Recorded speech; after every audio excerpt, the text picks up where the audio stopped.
Hey, have you ever wondered how much your 401k savings compares to what other people of your age are doing, and how much should you actually be saving? I found this fascinating. Actually, I found this frightening. So what we did is we looked at the average 401k balances and we compared it by age. And what I want to do is I want to take this data that we're going to go over in just a second, and I want to give you some tips on how you can maximize your own savings to reach your financial goals. Because as I'm seeing it, there isn't too many people going to be meeting or reaching their financial goals. So make sure you watch to the end, because my number one tip on securing a successful retirement is at the end, of course. So the first thing I found with this data is there's not going to be many people retiring based on the average 401k balance. It's so low that most people are never going to be able to retire. And let me just tell you where this data comes from. So Vanguard did a study of the average 401k, and they did it by age. And they basically said, what is the balance of the median and the average 401k balance? So let me just kind of give these to you, and we'll put it up on the screen as well.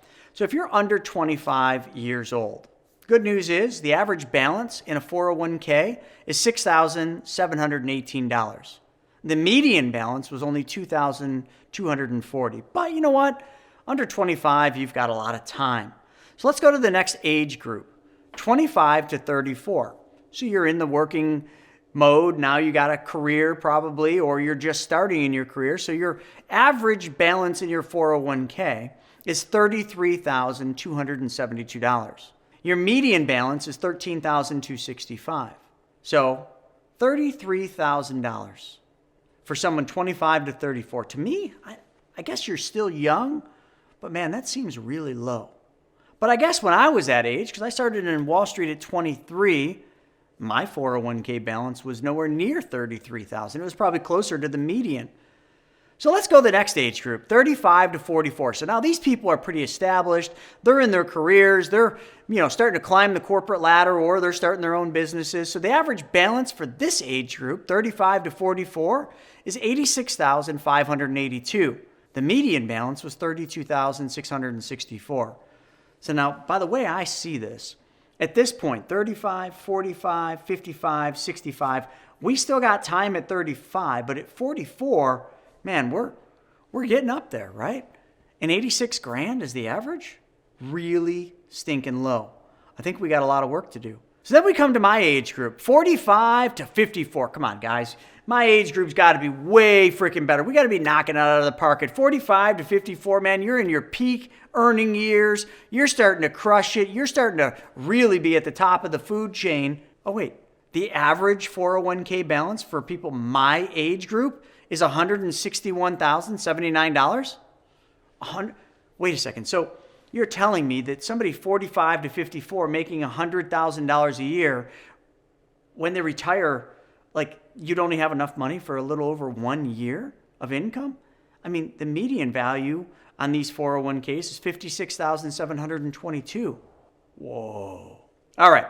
Well, I guess really the stride must be the next year, right? 55 to 64. This is when you're really starting to think about retirement. You're like, all right, I'm getting ready to retire. I'm going to crush it. I'm there.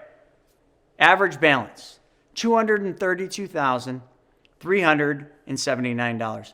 The median balance is $84,714. So listen, I don't mean to be the bearer of bad news, but let's just use 232. Let me grab my calculator. $232,000. You guys can do this with me. Grab your calculator too. Let's play these games.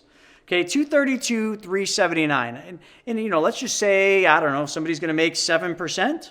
That's $16,266. Can any of you live on $16,266? Oh yeah, I can't live on that. But Chris, you only did 7%. Okay, let's go for the gusto, right? Let's pretend we're all going to be our own bankers, and we're just going to lend that money out at 12%. $27,885.48. Folks, we got some problems. This is kind of like that rocket. Houston, we have a problem.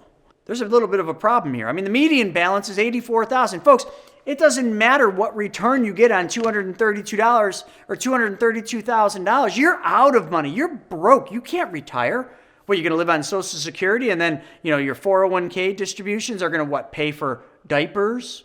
What are they going to pay for? Eggs these days? Hey, you seen the run on eggs lately? It's pretty funny. Maybe you can afford eggs and toilet paper on the income you can afford with $232,000. All right, so maybe we got to wait a little bit longer to retire. So 65 years old plus. Right now, I don't know. I meet a lot of 65-year-olds, and they're pretty spunky. $255,151. Whoa. That's all I can say. The median balance is $82,297. So wait a second. So you're telling me that if we do this study, and this is a Vanguard study, 65 years old plus, 65 plus year olds, and their average balance is $255,151. Either everybody's gotten really smart and decided that 401ks are a terrible place to put your money, and hey, I kind of agree with you, but I don't think that's how the masses think, because I talk to people and they're putting their money in their 401ks. Their advisors telling them to put their money in their 401ks. This is all the money they've got saved. That isn't going to provide much of a retirement. That's not going to provide much of a retirement at all. You know what that's going to provide? Broke people. It's going to provide broke people that can't maintain their standard of living. That's also going to provide broke people that need to live off of Social Security. And by the way, folks, I hate to give you this. Have you looked at the Social Security Administration? They're broke. They don't have enough money. They even say that Social Security is going to be exhausted by whatever date, and they keep changing it. But you really want to put all your full faith and credit on Social Security as your sole source of income? So what, are you telling me based on this study that 65-year-olds are just going to continue working until what, 75, 85, 95? I mean, based on the growth from 64 to 65, we're not even growing. All right, here's the deal. Earl Nightingale, in this talk he did, and he wrote a book on it. It's called The Strangest Secret in the World. He talked a lot about this. He talked a lot about the difference between success and failure. What makes someone successful and what makes somebody fail. Okay, so this is simple. In this study, here's how they did it. They took a sampling size of 125-year-olds. So they took 125-year-olds and they asked them a single question. Are you going to be successful at the age of 65? And every one of these 25-year-olds said yes, without a blink. Yes, I'm going to be successful at the age of 65. So fast forward the study to age 65. Well, you can really just look at the Social Security Administration, and here's what the Social Security Administration says. Out of 100 people, only 5 of them are going to be financially successful. Out of the 5 that are financially successful, only 1 is going to be wealthy. So 1 out of 100 is going to be wealthy. That's a 1% ratio. Only 5 out of 100 are going to be financially secure. So what about the other 95%? Oh, I'm sorry, we just looked at the numbers. They're not going to be successful. They're not going to be able to retire based on the amounts that they want. They're not going to be able to support an income that supports their lifestyle. There's no freaking way. So what was the difference between those 5 that were successful and the 95 that were not? And I'll give you the answer. The 5 that were successful created something. Either they created a business that solved a big problem. They created the financial future that they wanted.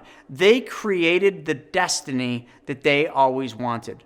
So creation undoubtedly is the number one reason for success. But why do people fail? Because I know some of you are thinking, well, wait a second, why did 95% of those people fail? I'll have to give you the answer. And this is prevalent in today's society. Conform. 95% of those 100 eager, optimistic 25-year-olds conformed to somebody else's failed reality, somebody else's failed dream, and somebody else's failed plan. And you all have been part of this. Somebody tells you your idea sucks. What do you do? Yeah, you're probably right. Somebody tells you that you shouldn't go off and do your own business. You should just stay at the job. Oh, you're right. Conform, conform, conform. 95% conform. And conformity leads to failure. I'm sorry, that's the study. I didn't come up with it. You don't have to like me for saying that. Watch the video.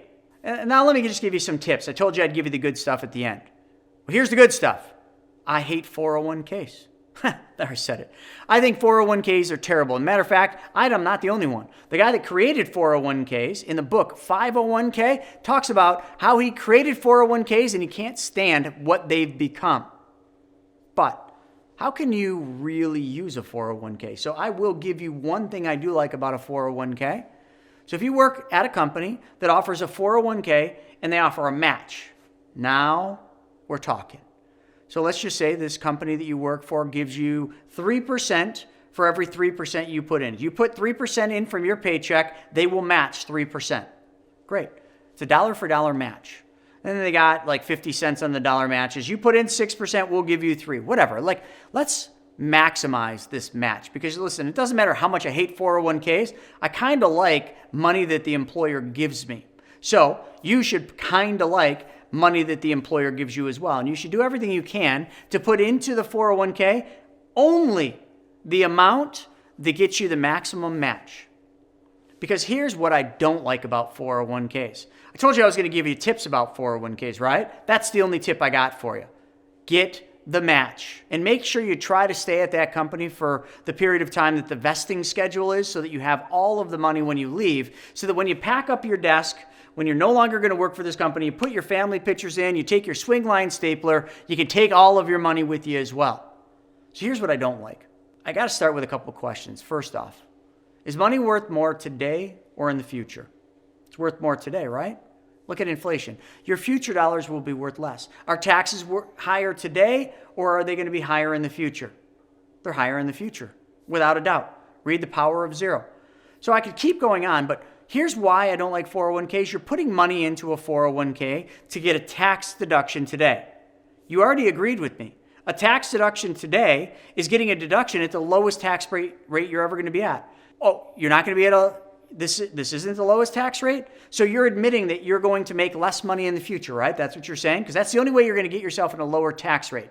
So you're putting money in, you're getting a tax deduction today, and in the future, 5, 10, 15, 20 years, you're going to pay more in taxes because tax rates are going to go up because you make more, or the government's going to raise tax rates because, hey, by all intents and purposes, this is 2023, the lowest tax rates we've ever had.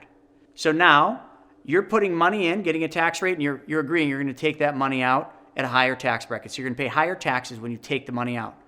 Then you're putting the money in today. You're giving up your best dollars, your most valuable dollars today to take out weaker dollars in the future.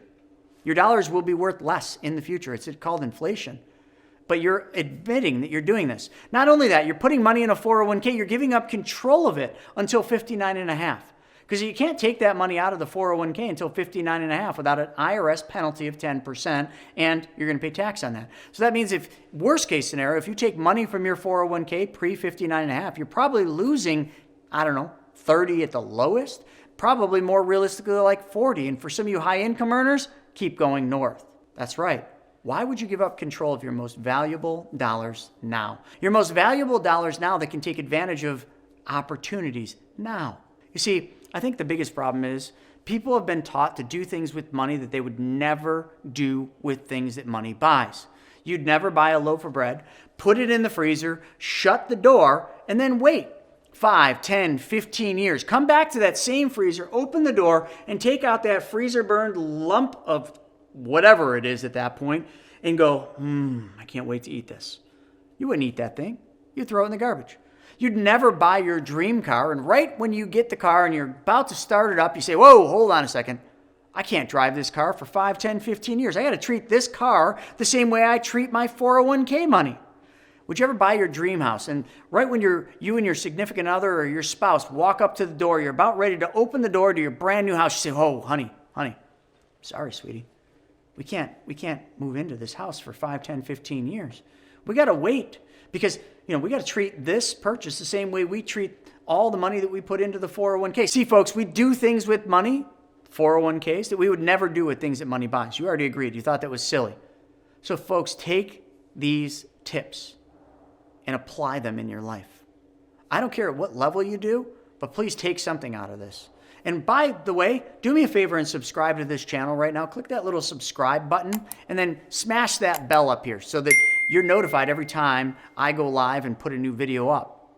That would make me feel like this time spent is worth it. And if you like this video, why don't you check this one out right here? Can I use my retirement fund to fund my private bank? Thanks for joining me today. We'll see you next time.